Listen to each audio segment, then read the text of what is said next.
Sir Jaganmohan Reddy Bengaluru వెళ్ళారు.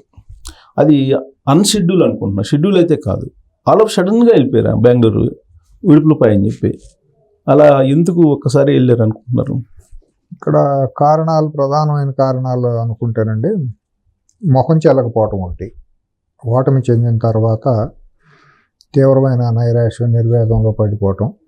ఎవరికి మొహం చూపించాలంటే కూడా చాలా బాధ అన్నమాట. 5 ఏళ్ల పాటు ఎవరిని కలవలేదు కదా, ఎమ్మెల్యేలని, మంత్రులను ఎవరిని కలవలేదు కదా, నిరంకుశంగా తను పిలిచిన వాళ్ళు వీళ్ళు నిలబడి మాట్లాడి రావాలి తప్పించి కనీసం కూర్చోబెట్టి గౌరవ మర్యాదలు ఇచ్చి తన సహచరులైన ఒక మంత్రులతో కూడా ఎవరికి గౌరవం ఇచ్చినట్టు ఎక్కడ మనకి కనిపించలా. అటువంటి పరిస్థితుల్లో ప్రజలు సముచితమైన తీర్పు ఇచ్చారు, దానికి తగ్గట్టే ఇచ్చారు. ఇచ్చిన తర్వాత ఓడిపోయిన తర్వాత కూడా కొంతమంది వెళ్తే వాళ్ళు నిలబెట్టే మాట్లాడటం చేయటం అనేది మనం చూసాం. కనీసం ఇప్పుడు ఓటమి చెందిన తర్వాత అయినా అందరితో మాట్లాడాలి అని అంటే అందరిని కూర్చోబెట్టి ధైర్యం చెప్పేదట్టు వాళ్ళతో బుధమే చేసి ఓడిపోయాములే, ధైర్యంగా ఉందాం, మనం ప్రజల కోసం పోరాడదామనే మాట చెప్పి రావాలి. అక్కడ కూడా ఒక్కడే కూర్చుని ఇప్పుడు అంత 20 మంది 30 మంది వస్తున్నారంటే ఆ గదిలోనే ఎందుకు మీటింగ్ పెట్టాలి, బయట ఎక్కడైనా పెద్ద హాల్లో కూర్చుందాము అని చెప్పొచ్చు. లేదా తను కూడా లేచి నిలబడి అందరితో మాట్లాడవచ్చు కదా, మూవ్ అవుతా. అతని నిరంకుశత్వం అనేది మనకి, అతని బిహేవియర్ ఏంటనేది మనకు తెలుసు. అతని ఆలోచనలు ఎప్పుడు కూడా సక్రమైన ఆలోచనలు ఎప్పుడు ఉండవు. అతను ధనం కోసం, అధికారం కోసం ఎంతకైనా తెగిస్తాడు, ఏ ఎక్స్ట్రీమ్కైనా వెళ్తాడు. కానీ ఆయన మీరు మొహం చెల్లలేదు అన్నారు కదా, ఆయన రిగ్రెట్ ఫీల్ అవుతున్నట్టు అనిపిస్తుందా? ఎందుకంటే రిగ్రెట్ కాదు, తను ఓడిపోయినట్టు అతను ఒప్పుకోవట్లేదు. రిగ్రెట్ ఫీల్ అవడం. ఇప్పుడు ఏంటంటే తను ఏదో ఒక విపరీతమైన చర్యలకు పూనుకునే అవకాశం ఉంటుంది. అతను అటువంటి మనస్తత్వం కలిగిన వాళ్ళు ఈ ఓటమిని అంగీకరించే పెద్దరకం వాళ్ళలో ఉండదు, అంత హుందాతనం ఉండదు. అది హుందాతనం ఉండి మనం ఓడిపోయాము మళ్ళీ ప్రజల్లోకి వెళ్దామంటే రాజశేఖర రెడ్డి గారిలో అది ఉండేది. ఓటమి చెందినా కూడా మళ్ళీ నెక్స్ట్ మనం ప్రయత్నం చేద్దాము, దీని నుంచి మళ్ళీ గుణపాఠం నేర్చుకుందాం, మనం ఎట్లా మళ్ళీ తిరిగి రావాలనే తత్వం అతనిలో ఉండేది.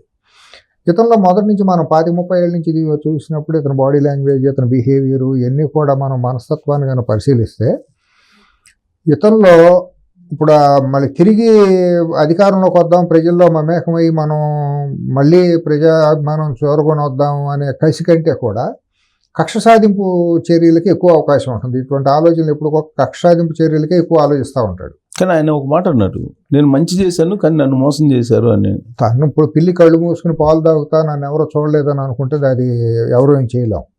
తను ఏం మంచి చేశాడు, తనకు అసలు ఏమన్నా కామన్ సెన్స్ ఉందా, ఆర్థిక పరిస్థితి అంటే ఏమైనా అవగాహన ఉందా, అభివృద్ధి అంటే ఏమైనా అవగాహన ఉందా, ఆయాచితంగా వచ్చిన డబ్బులు దాచుకుంటమే తప్పించి ప్రజలేంటి, సమాజం ఏంటి, ఆర్థిక పరిస్థితులు ఎట్లా ఉంటాయి, ఒక బడ్జెట్ అంటే ఎట్లా ఉంటుంది, ప్రజలకు మౌలిక అవసరాలు ఏముంటాయి, దీర్ఘకాలిక అవసరాలు రాష్ట్రానికి ఏముంటాయి అనేది కనీసం ఒక పరిపాలకుడికి ఉండాలండి. ఇప్పుడు బందిపోటు దొంగకి ఏముంటాయి అంటే దోసుకురావాలి, అనుభవించాలి అనేది ఉంటుంది తప్పించి దానికి అయ్యో పాపం అనేది బందిపోటు దొంగలకు ఉండదండి. ఎక్కడ పడితే అక్కడ విశృంఖలంగా దాడులు చేస్తారు, దోసుకుంటారు, అయిన కాడికి తీసుకొచ్చేసి వాళ్ళు డెన్నంలో పెట్టుకుంటారు. మనం సినిమాల్లో చూసేవాళ్ళం కదా, ఆ సినిమాలు, పాత సినిమాలు, చంబల్ వ్యాలీ బందిపోట్లు, వాళ్ళందరూ గబ్బర్ సింగ్ సినిమాలు, షోలు ఇవన్నీ చూసేవాళ్ళం కదా. వాళ్ళకేనూ ఈ ఫ్యాక్షన్స్లకి ఏం తేడా ఉండదు సిఎస్ గారు. అందుకేనా పార్టీ కార్యాలయాన్ని ఆక్రమించినా కానీ అది న్యాయబద్ధం అని చెప్తున్నారు. ఉండదు అసలు. వాళ్ళు అనుకుంటారు మేము చేసింది న్యాయమైన, వాళ్ళు అట్లా ఫీల్ అవుతూ ఉంటారు. ఏ ఫ్యాక్షనిస్ట్ అయినా చూడండి, రాయలసీమలో ఏ ఫ్యాక్షనిస్ట్కి కూడా చట్టాల మీద, రాజ్యాంగం మీద, మనుషుల మీద గౌరవం ఏమి ఉండదు. వాళ్ళు కొంతమంది అయితే ఇళ్ళ దగ్గర ఒకే కుర్చీ ఉంటుంది, అందరూ నిలబడి మాట్లాడాల్సిందే. అది చరిత్ర మీకు సీనియర్ జర్నలిస్ట్గా మీరు చూడండి ఏం కాదు. ఫ్యాక్షన్ ఫ్యామిలీలు అన్నీ కూడా అట్లా నిరంకుశంగా చేసినాయి రాయలసీమ 4 జిల్లాల్లో. అట్లాగే ఫ్యూడల్, అది రాయలసీమ ఫ్యాక్షనిజమే కాదు, ఫ్యూడల్ అవశేషం కూడా అటువంటిదే. ఇప్పుడు తెలంగాణలో కూడా అటువంటి భావజాలం ఉండేది గతంలో. అందుకనే నక్సలిజం అక్కడ బాగా పెరగడానికి కారణం. ఒక్కడే ఉండి దొర అనేవాడు ఉంటాం, అందరినీ నిలబెట్టి మాట్లాడటం, హింసించడం, అవమానపరచడం అనేది తీవ్రంగా ఉంది. అందుకని ఇక్కడ నక్సలిజం పెరిగింది. అట్లాగే రాయలసీమ వాళ్ళకు కూడా ఏంటంటే ఫ్యాక్షన్ ఫ్యామిలీస్ అన్నిటికీ కూడా ఈ దురహంకారం ఇది ఒకటి ఉంటుంది. ఈ మనస్తత్వంలో నేను అనుకుంటాం మొహం చెల్లకే ఇక్కడ. ఇప్పుడు మొహం చెల్లి అంత హుందాతనం అయ్యే మనిషి అయితే అసెంబ్లీకి వెళ్ళి అట్లా వెనకదారులు వెళ్ళే మనిషి కాదు. ఆ రోజు వెళ్ళకూడదు మామూలుగా అయితే. హుందాతనంగా ఓడిపోయినా కూడా ముందుగా వెళ్ళాలి, మళ్ళీ రాజీలు ఎందుకు? అంటే ఇక్కడ ఒకటి సువేర గారు భయపడా లేకపోతే మొహం చల్లక అనేది, ఎందుకనంటే ఆయన యాక్చువల్గా ఎలక్షన్ ముందు టూరిస్టులు అన్నాడు పవన్ కళ్యాణ్ని, అవును. లోకేష్ని, చంద్రబాబు నాయుడిని. ఇప్పుడు మరి ఆయన తాడేపల్లిలో ఉండి రాజకీయాలు చేయకపోతే మరి ఏమనుకోవాలి? అతను ఎప్పుడు కూడా ఒక మాట మాట్లాడిన దానికి తర్వాత మాట్లాడిన దానికి మీకు ఎక్కడ పొంతన కానీ లింక్ కానీ ఉండదు చూడండి.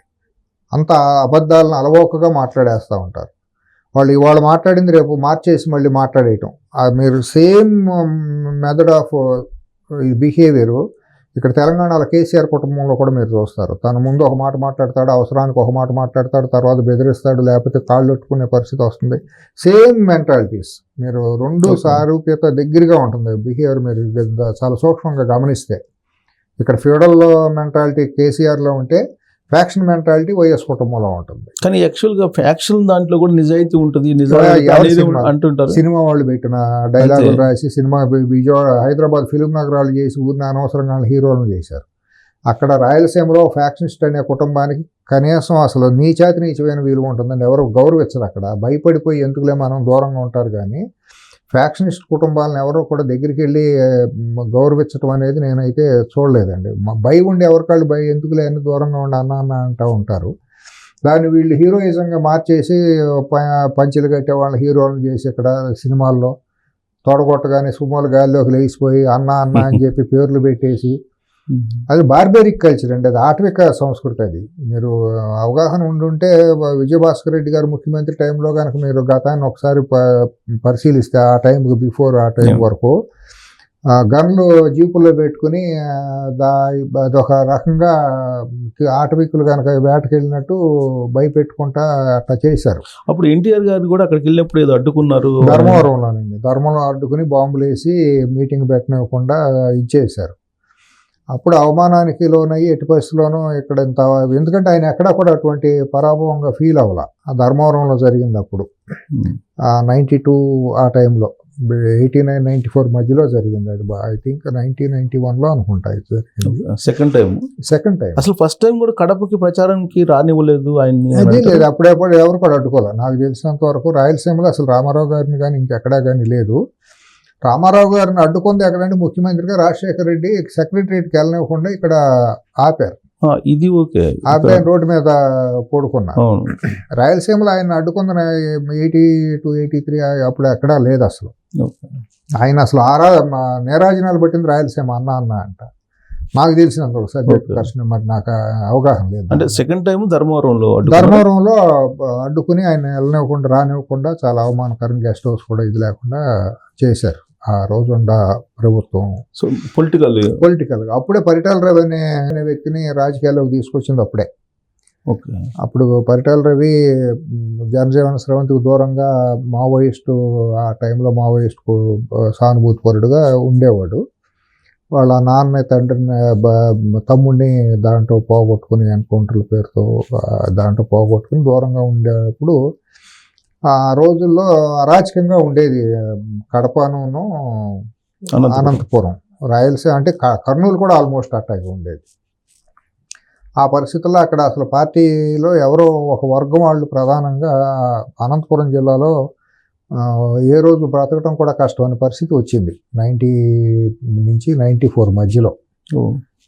ప్రధానంగా ఎవరంటే కోట్ల విజయభాస్కర్ రెడ్డి కదా ఆయన ముఖ్యమంత్రిగా. ఆయన కొంచెం బెటర్ అనే ఫీలింగ్ ఉంటుంది. బెటర్ అంటే ఆయన కొంతమందికి మరి ఆయనకు ఉండే బలహీనతలు ఉండొచ్చు కదా, రాయలసీమలో వెళ్ళి నమస్కారం పెడితే పోన్లే అని ఉండొచ్చు. కానీ మీరు గతాన్ని కనుక ఒకసారి మీరు డేటా బయటికి తీస్తే లైసెన్స్లు ఎక్కువ వెపన్లు లైసెన్స్ ఇచ్చింది విజయభాస్కర్ రెడ్డి గారి టైంలోనే ఎక్కువ లైసెన్స్లు ఇచ్చి ఉంటారు ఫ్యాక్షన్స్లకి, ఆయుధాలకి లైసెన్స్.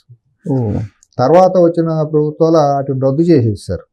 వెపన్ లైసెన్స్ అన్నింటినీ చేయటం ఉండేది. లేకపోతే చాలా ఆర్ట్వేక్ సంస్కృతిగా ఉండేది ఆ టైంలో. తర్వాత చంద్రబాబు గారు అనుకుంటా అవన్నీ ఇది చేసింది. ఆ టైంలో లేడీస్ ఇళ్లలో కూడా భద్రంగా లేనటువంటి సిచ్యువేషన్ ధర్మవరంలోనే అప్పుడు జరిగింది. ధర్మవరంలోనే అసలు చాలా దారుణంగా ఆడపిల్లల స్కూళ్ళకు కూడా కాలేజీలకు వెళ్ళని పరిస్థితి, థియేటర్లు మూసేయటం. రాయలసీమ ఆల్మోస్ట్ అక్కడ నిరంకుశంగా నడిచిపోయింది. అనంతపురం జిల్లా వరకు మాత్రం అంత ఇదిగా జరిగిపోయింది. కడప కూడా అట్టాగా ఉండేది, బయటికి రాలేదు అక్కడ కూడా. ఈ పాలిగాళ్ళ రాజ్యం లాగా ఫ్యాక్షన్స్ది. బిఫోర్ రవి ఆఫ్టర్ రవి అని వేసుకోవచ్చు. ధర్మవరం అక్కడ ఉండే సిచ్యువేషన్ డెఫినెట్గా దాన్ని చాలా క్రిస్టల్ క్లియర్గా వాళ్ళు కూడా మనం అక్కడ వెళ్ళి జిల్లాలో వెళ్ళి మాట్లాడితే మనకి చాలా మంది చెబుతారు, దానికి క్లియర్గా చెప్పవచ్చు. ఆ రోజు 89-94 మధ్య రాయలసీమ అనంతపురం జిల్లాలో ఏ పరిస్థితులు ఉన్నాయి, 92లో రవి వచ్చి 94లో రవి వచ్చిన తర్వాత జిల్లా పరిస్థితులు ఎట్టా మారినాయి అనేది వాళ్ళు కూడా అందరికీ కళ్ళగట్టినట్టు చాలా మందికి, అందుకనే అతనికి ఆ ఇమేజ్ అంత దేశవ్యాప్తంగా వచ్చింది. అది ఒక పెద్ద ఎపిసోడ్ అనుకోండి ఆ రోజుల్లో. మళ్ళీ వాళ్ళు సో అంటే ఎన్టీ రామారావు గారిని అడ్డుకుంది ఆ సందర్భం. అంతకు మించి ఎక్కడ రాయలసీమ ఇంకెక్కడ అసలు రాయలసీమ ఇంకెక్కడా లేదు. ఒక రకంగా చూస్తే కోస్తా జిల్లాలోనే ఆయన కొద్దిగా జనాదరణ తగ్గిందేమో అనిపిస్తుంది, కానీ ఆయన దేవుడిగా చూసింది ఉత్తరాంధ్ర, రాయలసీమ, తెలంగాణ. అవును, ఆయన అసలు ఉత్తరాంధ్ర తెలంగాణ అయితే అసలు కంప్లీట్ గా ఆయన. రాయలసీమ కూడా అమ్మో, ఆయన అంటే ప్రతి ఇంట్లో తెల్లన్నం, సిఎస్ గారు తెల్లన్నం తింటాం అనేది వాళ్ళకి తెలియదు చాలా మందికి. జొన్న సంకటి, రాగి సంకటి అయ్యే తింటాం, కానీ పండక్కి ఎప్పుడో సంవత్సరానికి పేదల సంగతి చెప్పేది. అయితే మధ్యతరగతి పై వాళ్ళ గురించి మాట్లాడారు, అయ్యే తినేవాళ్ళు. ఏ సంక్రాంతి పండుగ, దసరా పండుగ ఇంట్లో కనుక తెల్లన్నం వండితే ఆ పిల్లలందరూ కేరింతలు కొట్టుకుంటాయి, మా ఇంట్లో తెల్లన్నమాయి అని వాళ్ళు బయట పండగ చేసుకునే అంత వాతావరణం ఉంటుందని నాకు రాయలసీమ మిత్రులు చాలా మంది నాకు కూడా రామారావు గారు, తెలంగాణలో కూడా అదే పరిస్థితి. రామారావు గారు పెద్ద ఆయన నాన్న వచ్చిన తర్వాత మేము తెల్లన్నం తింటున్నాం అనే మాట నేను చెవులారా విన్నాను, చూశాను. ప్రతి ఇంట్లో కూడా రాయలసీమలో నేను చూశాను కూడా. ఈ మధ్య కేసీఆర్ కూడా అన్నట్టుంది, రామారావు వచ్చిన తర్వాత తెల్లన్నం తింటున్నాం. అంతే కదండి, ఆయన ఇచ్చిన ₹2 బియ్యం పేరుతోనే ఇక్కడ తెలంగాణలో కూడా అదే పరిస్థితి ఉండేది. ఇక్కడ కూడా అటువంటిది ఏంటంటే బ్యాక్వర్డ్ ఏరియాలో ఆయన ఒక నిజంగా దేవుడు. ఆ రకంగా ఆయన చిరస్మరణీయుడు. వాళ్ళు కూడా అన్ని పార్టీలు ఆయన ఎందుకు తలుచుకుంటాయంటే ఆయన చేసిన మార్పులు. ఆయన ప్రస్తావన వచ్చింది కాబట్టి కొంచెం ఆయన 4 మాటలు. అయితే ఇప్పుడు అసలు తాడేపల్లి నుంచి జగన్ భయంతో వెళ్ళాడా అక్కడికి? భయం కాదు, వచ్చే అవకాశం ఉంది. అసలు భయం అనేది కాదు, భయం అనేది ఎందుకంటే తనకు ప్రిపేర్ అంటే ఓడిపోయాం కాబట్టి తన ప్రికాషన్స్. ఇప్పుడు అధికారంలో ఉన్నప్పుడు ఉన్నట్టు ఇప్పుడు 1000 మంది పోలీసులు పహారా ఉండదు కదా, ఇప్పుడు అధికారం శాశ్వతం కాదు కదా. తను భ్రమించాడు, నాకు తిరుగులేదు, నేను ఏమైనా అధికారం చేతిలో ఉంటే నేను రాష్ట్రాన్ని మొత్తాన్ని నలిపేయచ్చు. ఇప్పుడు ఆఫ్టర్ ఆల్ ఒక ఎమ్మెల్యే, మా తండ్రి ఎమ్మెల్యే గాను లేకపోతే ఎంపీ గాను మంత్రి గాను ఉంటేనే మేము జిల్లా మొత్తాన్ని గుప్పిట్లో పెట్టుకున్నాం. తర్వాత మా తండ్రి ముఖ్యమంత్రి అయిన తర్వాత మొత్తం సంపద అంతా కొలగొట్టాం తిరుగు లేకుండా. ఆ సంపత్తో మీడియా పెట్టాను, జనాలందరినీ నేను ఒక ఇమేజ్ తెచ్చుకుని అందరిలోనూ ఒక పెద్ద నాయకుడిలాగా ఎమర్జ్ అయిపోగలిగాను ఆ డబ్బు ద్వారా. హైదరాబాద్లో మీడియాని అడ్డం పెట్టుకుని సరే ముఖ్యమంత్రి అయిపోయాను కాబట్టి ఇంక రాష్ట్రం మొత్తాన్ని నా చెప్పు చేతలోకి పెట్టుకోవచ్చు అనే కోరికల్లో, వికృతమైన కోరికల్లోకి, అసాధ్యమైనటువంటి ఆచరణ యోగ్యం కానటువంటి కోరికల్లోకి, ఆశల్లోకి అతను వెళ్ళిపోయాడు.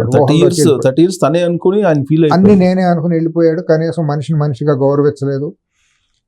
చుట్టూ పనికిమాలిన సలహాదారులుగా పెట్టుకుంటాం, వాళ్ళు చేసిన అరాచకాలు, వాళ్ళు మాట్లాడిన భాష, ఇదంతా కూడా 5 సంవత్సరాలు సుదీర్ఘంగా అందరూ కూడా అనుభవించారు. చేసిన తర్వాత ఏంటంటే ఇక బయటికి ఓడిపోయిన తర్వాత తట్టుకోలేనంత బాధ, వేదన ఇవన్నీ ఉంటాయి కదా సహజంగా. నేను ఓడిపోవటం ఏంటి, నన్ను ఏదో మిషన్లో ఈవీఎంలు నన్ను ఓడగొట్టేసినాయి, చంద్రబాబు ఈవీఎంలు మార్పిచ్చేసాడు అని ఈ ప్రచారాలు కూడా జరిగినాయి. ఈవీఎంల్లో తేడా ఉందని ఆయన కూడా ఇదే ఈవీఎంలు 2019లో బ్రహ్మాండంగా ఉన్నాయి, ఈవీఎంలు ఎందుకు తప్పు చేస్తాయని వీళ్ళే కదా మాట్లాడారు. ఇవాళ వాళ్ళ దగ్గరికి వచ్చేటప్పుడు ఈవీఎంల మీద మాట్లాడటం జరిగింది. అంటే వీళ్ళకి సిద్ధహస్తులండి అబద్ధాలని అలవోగ్గా ప్రచారం చేయటం, నమ్మించడంలో. కోడికత్తి కేసును నమ్మించగలిగారు ఆ రోజు, దొనేందంటే దోణ కట్టేయండి అన్నట్టు. అట్లాగే గులకరాయి కేసును కూడా నమ్మించాలని ప్రయత్నం చేశారు. గులకరాయి దగ్గర బూమరాంగ్ అయింది, బోర్లా పడ్డారు. అప్పటికన్నా వాళ్ళు ఇది చేసుకోవాల్సింది. తర్వాత నేను మీ బిడ్డని వర్గపోరు, నేను మీ పేదవాళ్ళ తరపు అని చెబితే, క్లాస్ వార్ అని చెబితే, నువ్వు ఉండేదేమో ప్యాలెస్లు, ఇండియాలో నీకు ప్యాలెస్ లేని మెగా సిటీ ఎక్కడ, ఇది కార్పొరేట్ మన పెద్ద పెద్ద నగరాలు ఎక్కడెక్కడైతే ఉన్నాయో ప్రతి చోట నీకు పెద్ద పెద్ద ప్యాలెస్ల ఆస్తులు, 100,000 కోట్ల ఆస్తులు ఉన్నాయి. విదేశాల్లో కూడా నీకు విలాసవంతమైన హోటల్లో ప్యాలెస్లు ఉన్నాయని బయట వస్తున్న ప్రచారం.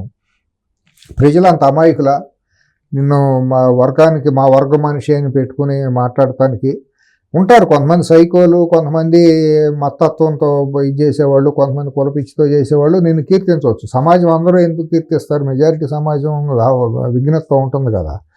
అట్లా ఏమనుకున్నాడు, అది నమ్మించవచ్చు అని భ్రమించాడండి. ఓడిపోయిన తర్వాత మళ్ళీ ఇకను అహం దెబ్బతి అనకుండా అసలు నేను అనుకుంటా ఎమ్మెల్యే గారు ప్రమాణ స్వీకారం చేయడానికి కూడా ఇష్టపడి ఉండకపోవచ్చు. 3-4 రోజులు మదనపడి ఏం చేయాలి ఏంటి అని చెప్పి కనీసం ఎమ్మెల్యేగా కూడా లేకపోతే మనకు విలువే ఉండదు అనే ఉద్దేశంతో వచ్చి దొడ్డిదారిలో వచ్చాడు. అక్కడికి రావడానికి మళ్ళీ రాయబారాలు పంపుకుని నేను వస్తాను, రాగానే నాకు ప్రమాణ స్వీకారం చేసి నన్ను పంపించేయమని రిక్వెస్ట్ చేసుకుని, తర్వాత ఒక హేతు పద్ధతి లేని ఒక లేఖని ఎవరో చెబితే, పిచ్చోళ్ళు పనికిమాలినాడు సలహాలు చెబితే ఆ లేఖ రాసి మళ్ళీ మరొకసారి ఆ నవ్వుల పాలయ్యాడు.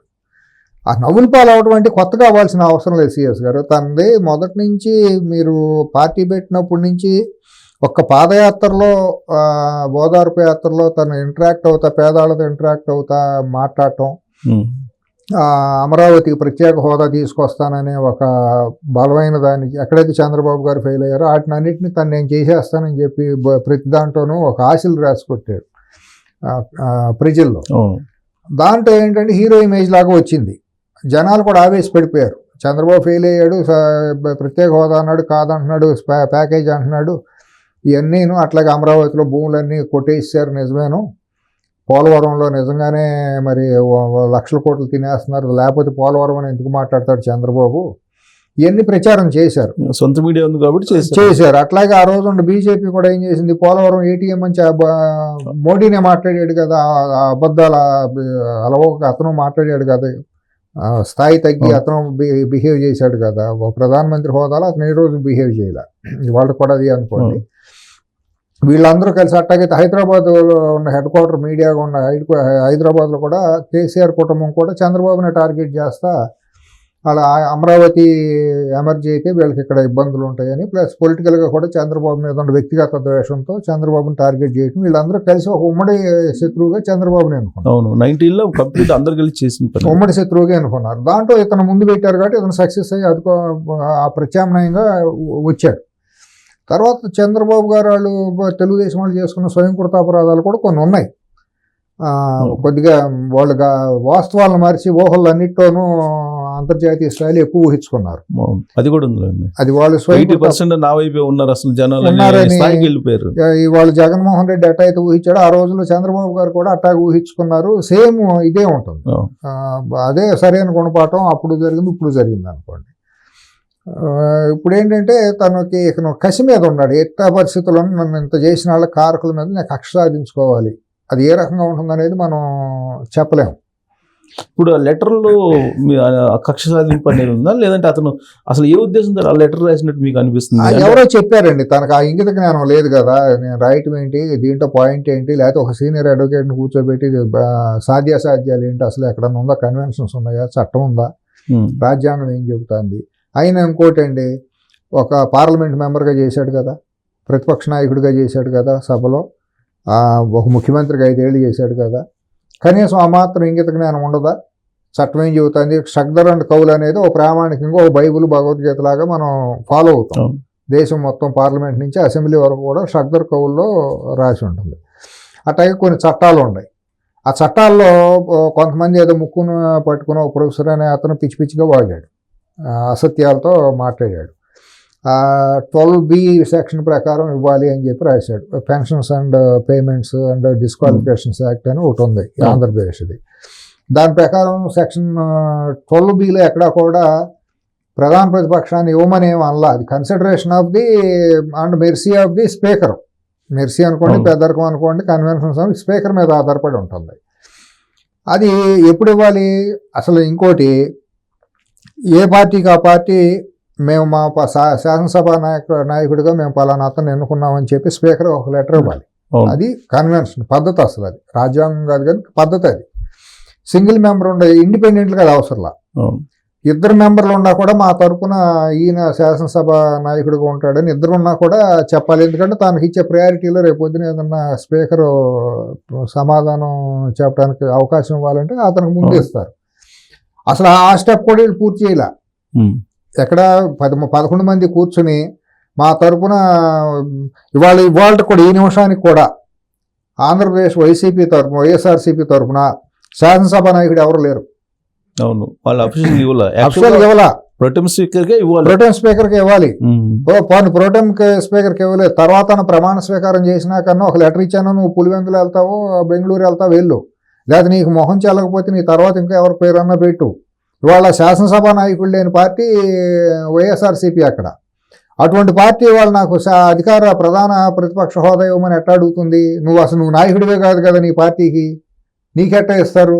11 మందిలో నువ్వు ఒకడివే, నువ్వు ప్రధాన నాయకుడు అని 11 మందిలో నేను ఎన్నుకున్నట్టు ఏమైనా లెటర్ ఉందా అక్కడ? గవర్నర్కి కానీ స్పీకర్కి కానీ ఏమైనా ఇచ్చావా? ప్రోటెం స్పీకర్కి కానీ ఎక్కడ ఒక ఇదేది కదా. నీ శాసనసభ పక్ష సమావేశం నువ్వు ఎక్కడన్నా కండక్ట్ చేసావా? ఇంతవరకు లేదు కదా. ఈ హేతుబద్ధతలో ప్రామాణికంగా ఉండాల్సినవన్నీ మర్చిపోయి ఎవడో పనికిమాలినాడు ఎవడో సలహాలు చెబితే, లేకపోతే ఎవడో పనికిమాలినాడు రాసిస్తే దాన్ని తీసుకెళ్ళిపోయి సంతకం పెట్టేసి స్పీకర్కి పంపిస్తే వాళ్ళు నవ్వులు పాలవటమే కదా. దాంట్లో అతను ప్రొఫెసర్ అనే అతను ఏం మాట్లాడాడు, 83లో ఉపేంద్రకి పర్వతనేని ఉపేంద్ర గారికి ప్రధాన ప్రతిపక్ష హోదా ఇచ్చారని చెప్పి పనికిమాలిన వాగుడు వాగాడు, సొల్లంతా గక్కాడు.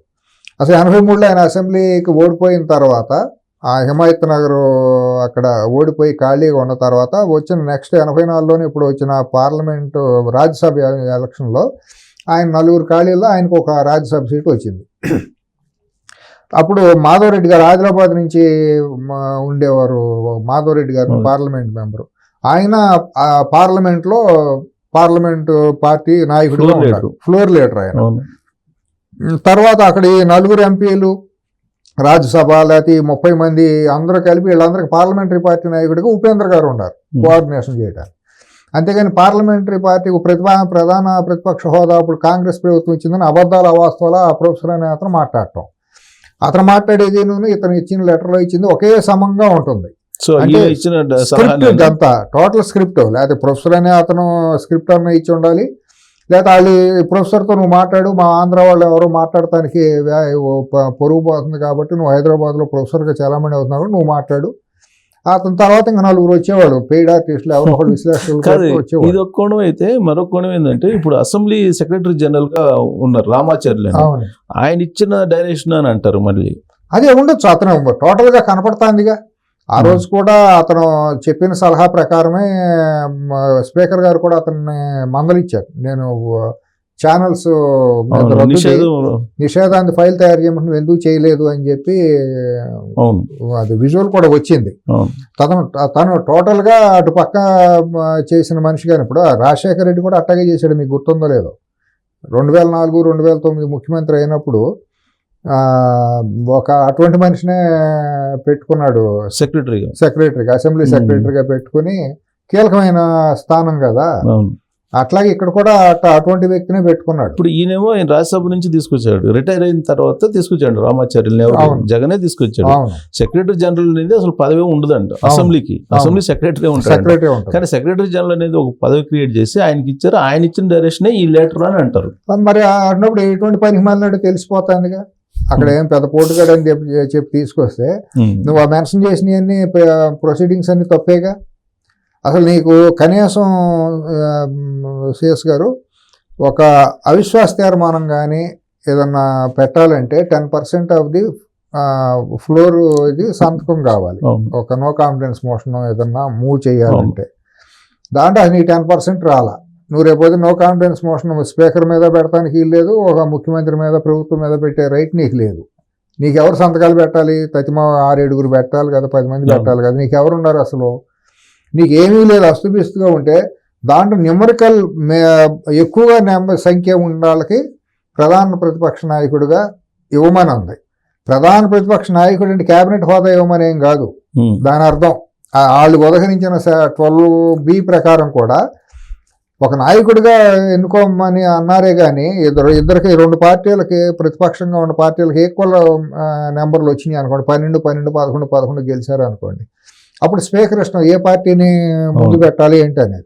అప్పుడు కూడా కేబినెట్ హోదా ఇచ్చి ప్రతిపక్ష నాయకుడు హోదా ఇవ్వమని ఎక్కడా లేదు. ప్రతిపక్ష నాయకుడిగా గుర్తించమని అన్నారు. గుర్తించమంటే హోదా కేబినెట్ హోదా ఇచ్చినట్టు కాదు, విపక్ష నేతగా గుర్తించాలి అంతే. కేబినెట్ హోదా ఇవ్వమని ఎక్కడా లేదు. కేబినెట్ హోదా అనేది మెర్సీ ఆఫ్ ది గవర్నమెంట్, సరే ఇవ్వండి అని ముఖ్యమంత్రి కూడా స్పీకర్కి సరేనని చెప్తే వాళ్ళిద్దరూ కలిసి ఇచ్చే మెర్సీ మీద ఇచ్చే దయాదాక్షిణ్యాలు ఇచ్చే పోస్టే. అది రాజ్యాంగంలో ఎక్కడా లేదు. అది ఇవ్వడానికైనా ఇప్పుడు ఉందా? ఎందుకంటే ఆల్రెడీ జనసేన ఉంది కదా.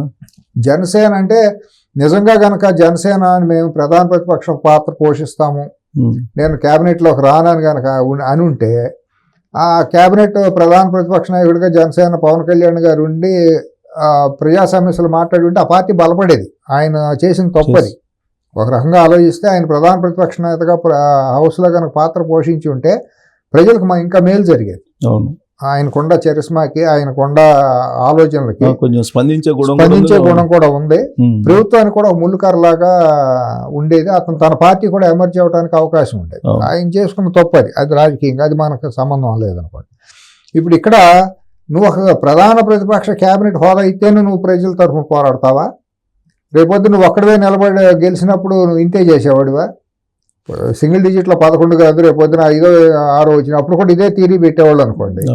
మీరు గతంలోకి వెళ్తేనండి మన వాజ్పేయి గారును హనుమకొండ నుంచి గెలిచిన జంగారెడ్డి గారు ఇద్దరే పార్లమెంట్లో బీజేపీ తరఫున ఉండేవారు, గుర్తుందో లేదు?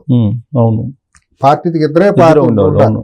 మరి వాళ్ళిద్దరూ పోరాడలేదా జాతీయ సమస్యల మీద? ఏ రోజు వాజ్పేయి గారు మాట్లాడితే ఎవరు కాదన్నారు? ఆయన 94లో 26 మంది కదా కాంగ్రెస్. మరి జనార్దన్ రెడ్డి గారు పోరాడలేదా? ఎన్ని అంశాల మీద పోరాడారు, ఎన్ని అంశాల మీద ప్రభుత్వాన్ని నిలదీశారు? ఇవ్వలేదు కదా. మీకెందుకు ఉమ్మడి ఆంధ్రప్రదేశ్ చరిత్రలో ఎక్కడ తీసుకున్నా కూడా కమ్యూనిస్టులకి ఎక్కడ వచ్చినాయి, నెంబర్ ఆఫ్ సీట్లు ఎక్కడ వచ్చినాయి, వాళ్ళ ప్రధాన ప్రతిపక్ష హోదాలు ఎక్కడ ఉన్నాయి? వాళ్ళు ఎప్పుడూ ప్రజా సమస్యల మీద పోరాడలేదా? అంతే, నిలదీయలేదా? బీజేపీకి 10 సీట్లు 5 సీట్లు వస్తే వాళ్ళు నిలదీయట్లేదా ప్రభుత్వాన్ని పట్టుకుని? ఆ రోజు గతంలో వచ్చినప్పుడు మన జైపాల్ రెడ్డి గారు, ఇవాళ కూడా జైపాల్ రెడ్డి గారిని ఎట్టా తెలుసుకుంటారు తెలుగు జాతి? ఆ రోజు అసెంబ్లీలో ఆయన చేసిన పోరాటం, వెంకయ్యనాయుడు గారు ఎట్ట నాయకుడిగా ఎమర్జ్ అయ్యారు, వాళ్ళిద్దరే ఉండేవారు. మరి వాళ్ళిద్దరూ మాట్లాడిన తీరు చూస్తేనే కదా వాళ్ళ ప్రతి తెలుగువాడు వాళ్ళ గురించి మనం గుర్తుపెట్టుకునేది, మాట్లాడేది. వచ్చిన అవకాశం ప్రతిపక్షానికి వస్తుంది, మాట్లాడే అవకాశం, ప్రజల తరఫున మాట్లాడే అవకాశం ప్రతిపక్షంకి వస్తుంది. అంతేగాని ప్రధాన ప్రతిపక్షం అని ఎక్కడా లేదు. సమర్థత, సత్తా ఉన్నప్పుడు హోదాలతో పని లేదు. నువ్వు ప్రజల కోసం పోరాడాలి, రాష్ట్రం కోసం మాట్లాడాలి అనుకునే చిత్తశుద్ధి ఉన్నప్పుడు ఇది గొప్ప సువర్ణ అవకాశం అతను. కానీ ఆయన ఏమంటున్నాడంటే అసెంబ్లీలో పెద్ద చేసేది ఏం లేదు అని రెండు మాటలు అదే అన్నాడు కదా. ముందే ఉన్నాడు అసెంబ్లీ ప్రమాణ స్వీకారం రావటానికంటే ముందే ఉన్నాడు ఇది కౌరవ సామ్రాజ్యం అయిపోయింది, కౌరవ సభ అయిపోయిందని నంగనాచి మాటలు అంటాం. కానీ అంతకంటే సభ్య సమాజం ఈ మీడియా రూపంలో మాట్లాడితే బాగోదు కాబట్టి వాళ్ళకి వైసీపీ వాళ్ళకి దిగజారి మనం భాష మాట్లాడలేం కాబట్టి కొద్దిగా సంభాళించుకుని మాట్లాడాల్సిన పరిస్థితి వస్తుంది. ఆ రోజు మాట్లాడి నంగనాచి కబుర్లు అంటాం దాన్ని, ఆడలేక మధ్యలోడు అన్నట్టు. కౌరవ సభలాగా ఉందండి. వాళ్ళు నీ కౌరవ సభ గుర్తుకొచ్చిందా? మీ వాళ్ళు జిప్పులు తీసి ప్యాంటులు జిప్పులు తీసి చూపించినప్పుడు ఏమైంది? ఇళ్లలో ఉన్న మహిళల్ని అసభ్యంగా మా హౌస్లో మాట్లాడిన సభ్యులు దిగజారి పశువుల కంటే హీనంగా మాట్లాడినప్పుడు ఏమైంది? మంత్రులుగా, శాసనసభ సభ్యులుగా, కౌన్సిల్ సభ్యులుగా ఉంటా చాలా అశుద్ధమైన వాగుడు వాగినప్పుడు మీకు ఏమైంది? అప్పుడు నీకు ఇంగిత జ్ఞానం లేదా? చంద్రబాబు నాయుడు లాంటి సీనియర్ లీడర్ని ఆయన ఏడిపించారు కదా. సీనియర్ జూనియర్ పక్కన పెడదాం, కాసేపు సీనియర్ జూనియర్ పక్కన పెడదాం. సభ్యుడే జనరల్ గా ఆయన ఎప్పుడు సభ్యుడే. అవును. ఇళ్లలో వాళ్ళు ఆడాలను తీసుకురావటం ఏంటండి? ఇళ్లలో కూతుళ్ళని, కోడళ్ళని, ఇళ్లలో మహిళలను బయటికి తీసుకొచ్చి మాట్లాడటం ఏంటండి? ఇది పశు ప్రవృత్తి కదా? పశువులు అన్నట్టు చేస్తాయి. అసలు ఇంత దుర్మార్గంగా చేసిన గతం మర్చిపోయి నువ్వేదో నంగనాచి మాటలు మాట్లాడి కౌరవ సామ్రాజ్యం వచ్చేసింది, నేను వెళ్ళినా న్యాయం జరగదు, నువ్వెవరో చెప్పడానికి న్యాయం జరిగిందో లేదో ఇంకా వారం రోజులు అవ్వలేదు అప్పటికి. నువ్వు అప్పుడే న్యాయం జరగదు, నేను పాదయాత్రలు చేస్తాను, చేసుకో పాదయాత్ర, కాదంది ఎవరు? నీకు రాజ్యాంగం ఇచ్చిన హక్కుల ప్రకారం పాదయాత్ర చేస్తావో, మోకాళ్ళ యాత్ర చేస్తావో, ఏదో ఒక యాత్ర చేసుకో చట్ట ప్రకారం, దాన్ని ఎవరు అడ్డుకోలేదు కదా. అది నీకు ఇచ్చిన ప్రధాన ప్రతిపక్ష ఒక హోదా ఇచ్చారు ప్రజలు, నీ స్థాయి ఇంతేనని గుర్తించారు. ఆ స్థాయిలో నువ్వు ప్రజల కోసం పోరాడకుండా మళ్ళీ బ్లాక్మెయిల్ రాజకీయాలు చేస్తానంటాం. ఇవాళ ఏంటంటే అల్టిమేట్గా గెలిచిన తర్వాత కూడా విస్తృత స్థాయి సమావేశం ఒకటి పెట్టలా. కనీసం అందరినీ పిలిచి జిల్లా అధ్యక్షులు పెట్టారు, కాకపోతే హాజరు కాదు అందరూ. అదే పిలిచి అందరిని కూర్చోబెట్టి ఇక్కడ ఉండాలి. నేను హైదరాబాద్ కాదు, బెంగళూరు కాదు, ఎక్కడ కాదు, తాడేపల్లిలోనే ఉంటాను, ఇక్కడే నివాసం కట్టుకున్నాను, ఆ రోజు దీర్ఘాలు తీసి మాట్లాడాడు కదా. మరి అక్కడే ఉండి మాట్లాడాలి. అక్కడ కనీసం కలవటానికి మొహం చాలలా. సరే, పులివెందులు వెళ్తే జనాలు తిరగబడ్డారు, అది విజువల్స్ వచ్చినాయి. సరే ఇక్కడా కాదు అక్కడా కాదు అనుకుని ఏం చేశా అంటే ఇప్పుడు కసి మీద ఉన్నాడు. కక్ష సాధింపు చర్యల్లో తన ఆలోచన అంతా కూడా కక్ష సాధింపు చర్యల్లో ఉంటుంది. అది ఏ కోణంలో ఏ రూపంలో మారుతుంది అనేది మరి చంద్రబాబు గారును ఆయన చుట్టూ ఉండే వాళ్ళు విశ్లేషించాలి. మనం మాట్లాడితే బాగోదు కాబట్టి. బట్ ఏదైనా కూడా అతను ఒక కక్ష సాధింపుల్లో ఏదో ఒక తీవ్రమైన నిర్ణయాలు తీసుకునే అవకాశం ఉంటుందని నేను ఒక వ్యక్తిత్వ విశ్లేషణ చేసే వ్యక్తిగా నేను అభిప్రాయపడుతున్నా. జనరల్గా మీరు ఫ్యాక్షనిజం, దాని మెంటాలిటీ, వాళ్ళ మెంటాలిటీ ఎలా ఉంటుంది ఇవన్నీ దగ్గర నుంచి చూశారు కదా. ఇప్పుడు ఆ కోవకు చెందిన లీడరే కదా జగన్. అడుగుగట్టిన ఫ్యాక్షన్స్. సో వాళ్ళ యాటిట్యూడ్ లేదంటే వాళ్ళ స్టెప్స్ ఏ విధంగా ఉంటాయని ఎక్స్పెక్ట్ చేయొచ్చు? రిటాలియేషన్ ఉంటుంది, కక్ష సాధింపే రిటాలియేషన్, ప్రతిదాడి. అది ఏ రూపంలో ఉంటుంది అనేది మనం మాట్లాడితే బాగోదు కాబట్టి. అంటే సమాజం మీద ఉంటుంది అంటారు. సమాజం మీద ఏముంటుంది? సమాజం మీద ఉంటే అటువంటి వాళ్ళు ఏమంటే నాకు ఓట్లు వేయలేదు కాబట్టి వాళ్ళందరి మీద బాంబులు వేసి మొత్తం మా 4 కోట్ల మందిలో ఏరేసి అందరినీ చంపేయాలి అనే భాష ఉండాలి. అది కుదరదు, వీలు పడదు. వ్యక్తుల మీద ఉంటుంది. ఇప్పుడు ఇటువంటి ప్రభావం, ఇటువంటి లక్షణాలు, మానసిక లక్షణాలు ఉన్న వాళ్ళు ఏం చేస్తారంటే సింపుల్గా గతంలో ఎయిడ్స్ పేషెంట్లు వాళ్ళు వెళ్ళిపోయే నెత్తుర్ని వాళ్ళ బ్లడ్ కోసేసి వాటర్ ట్యాంక్లో కలపటం. ఎందుకంటే ఊరు మొత్తం మీద కసి అనమాట. నేను ఒక్కడనే ఎందుకు అవ్వాలి, ఊరు అందరూ ఇది అయ్యారు, నాకు ఒక్కడికి ఎట్టా వచ్చిందనే భావం. లేదంటే ఊళ్ళో మంచినీళ్ళు తాగే చెరువులో ఏండ్రిని కలపటం. అవును, ఇటువంటి సైకో లక్షణాలు కొన్ని మనం గ్రామాల్లో చాలా చోట్ల చూస్తూ ఉంటాం. అది ఎయిడ్స్ అప్పుడు మనం HIV కొత్త రోజుల్లో చాలా మంది వాళ్ళే పొడిచేవాళ్ళు, సూదులు తీసుకెళ్ళిపోవటం, బ్లడ్ తీసుకెళ్లి వాటర్ ట్యాంక్ లో కలపటం. అది ఇది అనమాట అండి. అటువంటి మనస్తత్వం వాళ్ళు అది జరుగుతుంది. కానీ ఇక్కడ అటువంటిది మొత్తం రాష్ట్రం మొత్తాన్ని ఆ రకంగా చేయడానికి వీలు లేదు కాబట్టి ఇక ఇప్పుడు వేరే కోణంలో ఫ్యాక్షనిస్టు ఏ ఫ్యాక్షనిస్టు అక్కడ కరుడుగట్టిన ఫ్యాక్షనిస్టులు ఏ రకంగా అయితే చేస్తూ ఉంటారో ఆ రకంగా చేయటానికి అవకాశాలు పుష్కలంగా ఉంటాయి ఆలోచన చేయటానికి. దాన్ని మరి చంద్రబాబు గారు, లోకేష్ గారు, పవన్ కళ్యాణ్ గారు వీళ్ళందరూ కూడా కొద్దిగా జాగ్రత్తగా మంచి పరిణతి కలిగినటువంటి అధికారులతో ఇంటెలిజెన్స్ చీఫ్లను పెట్టుకుని వాళ్ళ మూమెంట్లన్నింటినీ అనుక్షణం గమనిస్తా చట్టపరంగా ఉండాలి. తక్షణమే ఇంకోటి ఏంటంటే ఇప్పుడు నైతికంగా ఉన్న ఎవరైనానండి, ఇప్పుడు మీరు ఎన్నికల్లో ఓటమి చెందారు అనుకుందాం ఒక ముఖ్యమంత్రిగా. వాళ్ళకు మన అంత మునుపు జరిగినవి అన్నీ చూసాం కదా. కిరణ్ కుమార్ రెడ్డి గారు, రోసీ గారు, మరి కేసీఆర్ వీళ్ళందరినీ చూసాం కదా. విజయభాస్కర్ రెడ్డి గారు, మరి వీళ్ళందరూ కూడా ఓటమి చెందామంటే తెల్లారేపాటికి మొత్తం అన్నీ హ్యాండ్ ఓవర్ చేసేసి సెక్యూరిటీ వాళ్ళ బాబు మీరు వెళ్ళిపోండి, నాకు అవసరం లేదు,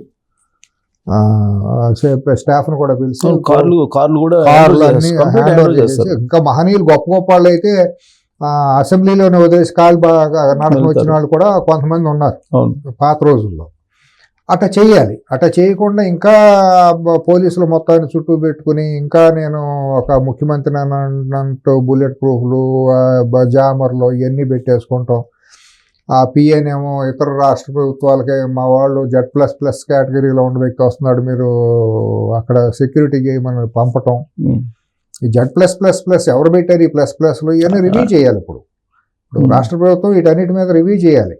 అలాగే 5 ఏళ్లలో ఏమన్నా ఆయుధాలు కొన్నారా, అవసరం లేని ఆయుధాలు కొన్నారా, ఎందుకు కొన్నారు, కొనడానికి కేంద్ర ప్రభుత్వం అనుమతి ఇచ్చే ఉండాలి. కేంద్ర ప్రభుత్వం అనుమతి లేకుండా ఇవన్నీ జరగలేదండి. కేంద్రంలో ఉన్న బీజేపీ మోడీ ప్రభుత్వం కన్సర్న్లోని ఇవన్నీ జరిగిన అరాచకాలన్నీ, దాంట్లో ఎటువంటి సందేహం లేదు. మరి మొన్న స్పెషల్ టీంను ఒకదాన్ని భద్రతా దళం తన కుటుంబం కోసమని 100 కోట్ల రూపాయలు ఖర్చు పెట్టి ఒక దళాన్ని ఏర్పాటు చేసుకున్నారు, SSG స్పెషల్ సెక్యూరిటీ గ్రూప్. దానికి ఆయుధాలు కూడా తెప్పించారేమోనని అనుమానం. ఎందుకంటే మన ఫోటోల్లో వీడియోలో చూస్తా అంటే ఆయుధాలు పట్టుకున్న ఆయుధాలు అవన్నీ లేటెస్ట్ వెపన్స్ అదే అనుమానం ఏం కాదు, తెప్పించారు. వాళ్ళకి ట్రైనింగ్ కూడా గాల్లో, నీళ్లలో, ఆకాశంలో చూసి నక్కవాతలు పెట్టుకున్నాడు. చంద్రబాబుకి ఎనర్జీ కమాండర్స్ ఇచ్చారు కాబట్టి నాకు కూడా అట్టాగే ఉండాలి, కళ్ళజోళ్ళు పెట్టుకుని. ఇది ఫ్యాంటసీస్ అండి, ఇవన్నీ ఊహించుకుని నేను కూడా ఇట్టాగే ఉండాలి. నన్ను హాలీవుడ్ సినిమాల్లో కనుక మాఫియా డాన్లు ఎట్టా ఉంటారు, చుట్టూ పహారాలు పెట్టుకుంటాం. లేకపోతే ఆఫ్రికా కంట్రీల్లో అక్కడ దేశాల్లో అధ్యక్షులు అక్కడ వర్గ తగాదాలు ఎక్కువ, గ్రూపులు తెగల మధ్య పోరు ఉంటుంది కదా, అందుకని అక్కడ వాళ్ళు పెట్టుకుంటూ ఉంటారు. ఈ ఇతని మీద పూర్తిగా ఆఫ్రికన్ కంట్రీస్ ప్రభావం పూర్తిగా ఉందనేది నా అంచనా. ఎందుకంటే ఇతనికి వ్యాపార లావాదేవీలు ఆఫ్రికా కంట్రీస్ ఎక్కువ దక్షిణ కొరియాకి లింక్స్ ఉన్నాయని అంటారు. దక్షిణ కొరియాగా టాంజానియాతో ఇతనికి వ్యాపార లావాదేవీలు ఉన్నాయి. టాంజానియా చుట్టుపక్కల దేశాలతో ఇతని కుటుంబానికి వ్యాపార లావాదేవీలు. ఎందుకంటే ఆ మధ్య దక్షిణ కొరియా అధ్యక్షుడికి వీళ్ళు ట్వీట్ చేసి అభినందనలు తెలిపారు. కొత్తగా బ్రెజిల్లో కూడా చేశారు. బ్రెజిల్లో చేశారుగా.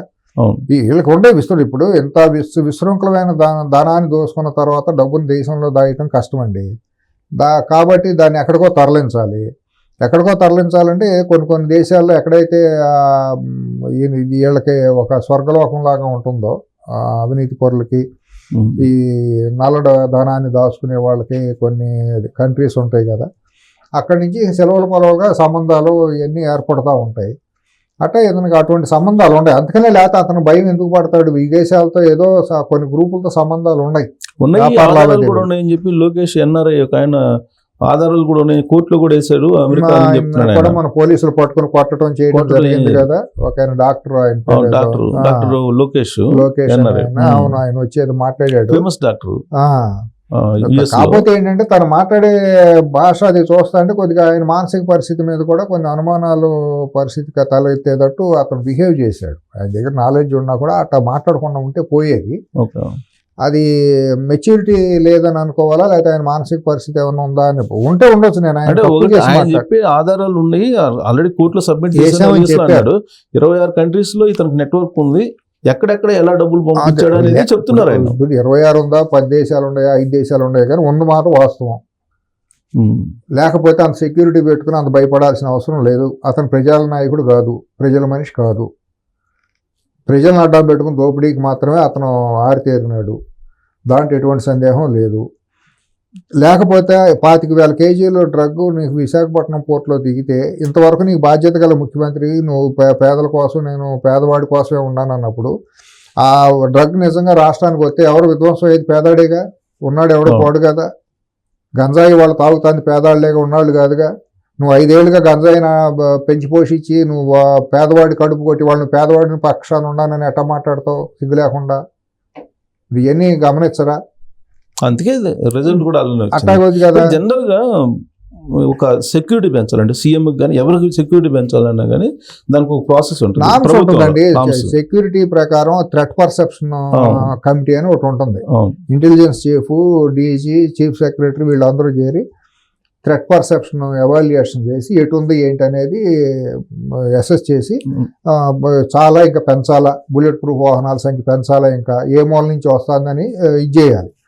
అట్లా కాకుండా ఏమీ లేకుండా నేను ఒక రాజును కాబట్టి నా ఇష్టానుసారం పెట్టుకుంటాను, నన్ను ఎవరు అడగటానికి వీల్లేదు, నా సెక్యూరిటీని చూపి సమాజాన్ని భయపెడతాను, భయపడేటట్టు ఉండాలి నా సెక్యూరిటీ, లేకపోతే నా తీరని కోరికలన్నీ తీర్చేసుకోవాలి. ఒక ప్రధానమంత్రి వెళ్తా అంటే, రాష్ట్రపతి వెళ్తా అంటే ఎట్లా ఉందో అట్లా రాష్ట్ర ప్రజల డబ్బుతో నేను కూడా అటువంటి పెద్ద పెద్ద వాహనాల కాన్వాయ్ని పెట్టుకుని నేను, నా కుటుంబం, మా కోరికలు తీర్చేసుకుంటాం. ఈ కోరికలు తీర్చుకుంటామే తప్పించి ప్రజల కోసం బతికే బతుకులు కాదు. లేదంటే జనరల్ గా ఆయనకి థ్రెట్ ఉంది చెప్తారు కదా, ఇంటెలిజెన్స్ చెప్పాలి కదా. కాదండి మీకు ఈ థ్రెట్ ఉంది, మీరు బయటికి వెళ్ళొద్దని అని చెబుతారు కదా.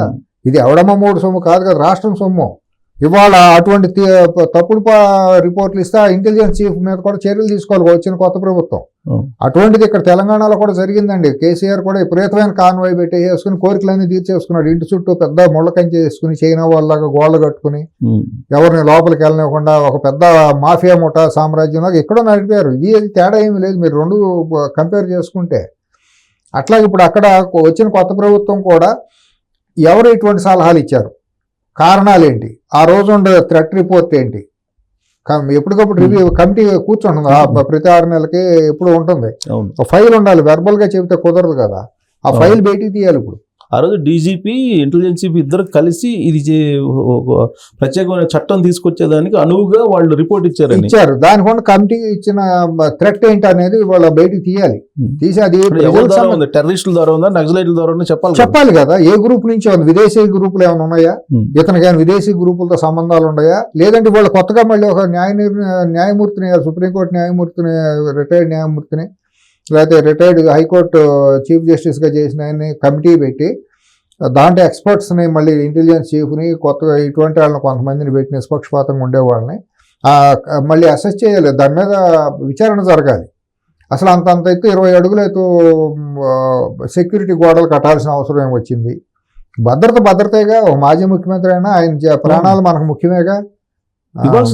ఎవరైనా ప్రమాదం ఉన్నప్పుడు ఇవ్వాల్సిందే కదా. అట్లాగే ఇవాళ కూడా ఇంకా అదే థ్రెట్ ఉంటే అతను కంటిన్యూ చేయాల్సిందే. జగన్ 1000 మంది సెక్యూరిటీని మనం విత్డ్రా చేయాలనేది ఊరిని అంటలా. అసలు అతనికి ఎవరు వెనక ఏముందనేది వాళ్ళు బయటకు తీయాల్సిన అవసరం ప్రభుత్వం మీద ఉంది. లేకపోతే ప్రభుత్వం వైఫల్యం చెందినట్టే. ఎండగట్టాలి, ఎక్స్పోజ్ చేయాలి. ఇప్పుడు వచ్చిన కొత్త ప్రభుత్వం కూడా మేన్మేషాలు ఎక్కెడితే కుదరదు. అసలు మీరు అన్నట్టు విదేశీకి సంబంధించిన టెర్రరిస్టులు లేకపోతే అండర్ వరల్డ్ డాలర్లు ప్రమాదం ఉందా ఏంటి అసలు? మరి వ్యాపార లావాదేవీలు ఉంటే మరి రాష్ట్రానికి కూడా ప్రమాదమే కదా. లేదా థ్రెట్ ఉందనుకోండి, రేపొద్దున ఆయనకి ఏదన్నా అటువంటి చిన్న పొరపాటు జరిగితే మరి ప్రభుత్వానికి కూడా ఇబ్బందే కదా. అలకల్లోలం అయిపోతుంది కదా రాష్ట్రం అంతా. కాబట్టి ఇమీడియట్ గా దాని మీద దృష్టి పెట్టాలి. ఇతను ఊహాజనితంగా ఇతను కోరికలు తీర్చుకోవడానికి సినిమాల్లో, హాలీవుడ్ సినిమాల్లో ఒక మాఫియా డాన్ లాగా లేకపోతే ఒక దేశాధ్యక్షుడు లాగా నేను కూడా ఉండాలని ఇతను వికృతమైన కోరికలు తీర్చుకోవడం కోసం రాష్ట్ర ప్రభుత్వ ధనాన్ని ఉపయోగించి అధికారుల మీద ఇంట్లో వాళ్ళు పెత్తనం చెలాయించి వాళ్ళని పప్పెట్లు లాంటి వాళ్ళని పక్కన పెట్టుకుని వాళ్ళ ద్వారా జీవోలు తయారు చేసి ఆ జీవోలకు అనుగుణంగా పెట్టారా, అలా జీవోలు లేకుండా కొన్నారా? అట్లాగే వాళ్ళు అంత 100 కోట్లు ఖర్చు పెట్టి ఎన్ని వ్యాపారాలు తెప్పించారు. దానికి ఖర్చు పెట్టిన ఖర్చు అంతా బయటికి తీయాలి కదా. అది ఇటలీ నుంచా లేకపోతే ఉక్రెయిన్ నుంచే ఎక్కడి నుంచో వెపన్స్ తెచ్చి ఉంటారు వాళ్ళు. ఇజ్రాయెల్ నుంచి ఎక్కడి నుంచో తెచ్చి ఉంటారు వెపన్స్. విదేశీ వెపన్సే తెచ్చారు, ఇండియా వెపన్స్ కాదు. దానికి ఎంత ఖర్చు పెట్టారు? మరి ఇదంతా బూడిదలో పోసిన పన్నీరే, ఉపయోగం లేకుండా అంత సెక్యూరిటీ పెట్టడం. అంతంత ఈక్టోపస్లు లేదా గ్రే హౌండ్స్, కోబ్రాలు, అంతకంటే మించిన సెక్యూరిటీని చూసాం కదా మనం. ఎప్పుడు చరిత్రలో చూడనటువంటి సెక్యూరిటీని రాష్ట్రంలో ప్రత్యేక దాడులు ఇతనికే కాదు, ఇతని కూతుళ్ళకి లండన్లో కూడా సెక్యూరిటీ పెట్టడం. ఇదంతా పిచ్చి పరాకాష్టే కదా. ఇదంతా ఎవరి సొమ్ము? నువ్వు దోసుకున్న సొమ్ములో నువ్వు పెట్టుకుంటే మేము ఎవరు మాట్లాడాల్సిన అవసరం లేదు. అది కూడా మీ పక్కన ఒక ప్రైవేట్ గార్డుని పెట్టుకోవాలంటే ప్రభుత్వానికి చెప్పాలి. మామూలుగా అయితే నేను పక్కన బౌన్సర్ని ఎవరినన్నా పెట్టాలంటే లోకల్ పోలీస్ స్టేషన్కి చెప్పాలి. అది చట్టం చెప్పే తీరు. నువ్వు చట్టంలో ఇదైన అడివి, చట్ట ప్రకారం రాజ్యాంగం ప్రకారం ముఖ్యమంత్రిగా చేసిన వాడివి, ఆ మాత్రం తెలియదా నీకు? పక్కనుండ పోలీసులు, డీజీలు, కేడర్లో ఉండాలి, చెప్పాలి కదా. ఇది తప్పు ఒప్పు అని చెప్పాలి కదా. అడిగిందంతా చేయటం కాదు కదా. కేంద్ర ప్రభుత్వం ఎట్లా ఊరుకుంటుంది? నీకు అసలు ఇవాళ ఏమొచ్చిందని థ్రెట్ అనేది కేంద్ర ప్రభుత్వం కూడా ఆలోచించాలి కదా. కేంద్రం చేతిలో ఇంటెలిజెన్స్ బ్యూరో ఐబీ ఉంటుంది, రీసెర్చ్ అండ్ అనాలిసిస్ వింగ్ ఉంటుంది, కౌంటర్ ఇంటెలిజెన్స్ ఉంటుంది, సెంట్రల్ ఇంటెలిజెన్స్ ఉంటుంది. ఇన్ని లేయర్స్ ఉంటాయి. ఒక ముఖ్యమంత్రి మీద మరి ఏ కోణంలో నువ్వు అంత పెట్టుకుంటున్నారని వాళ్ళు విచారణ చేయాలిగా. అమిత్ షా కేంద్ర హోంమంత్రిగా ఉండి ఏం జరుగుతుంది ఆంధ్రప్రదేశ్లో అని చెప్పి తన ఫైల్ తెప్పించుకోవాలిగా. తన దగ్గర టేబుల్ మీద కూడా ఉండాలిగా. ఎందుకని అంత సెక్యూరిటీని పెంచుకున్నాడు, ఇంటి చుట్టూ అంతంత ఎందుకుంది అనేది ఎప్పటికప్పుడు రిపోర్ట్ అతనికి వెళ్తుందిగా. అతను ముఖ్యమంత్రి కదా. సిఎస్రావు వెంకటేశ్వరరావు అయితే 140 కోట్లు మన ఫైలు కేంద్ర హోంమంత్రి టేబుల్ మీద ఉండాల్సిన అవసరం లేదు. పరీక్షించాలి, బాధ్యత ఉంది కదా నీకు. అంత థ్రెట్ ఫీల్ అవుతున్నాడు అంటే దేశాన్ని అంతర్గత సెక్యూరిటీ కూడా బాగా ఇబ్బందే కదా.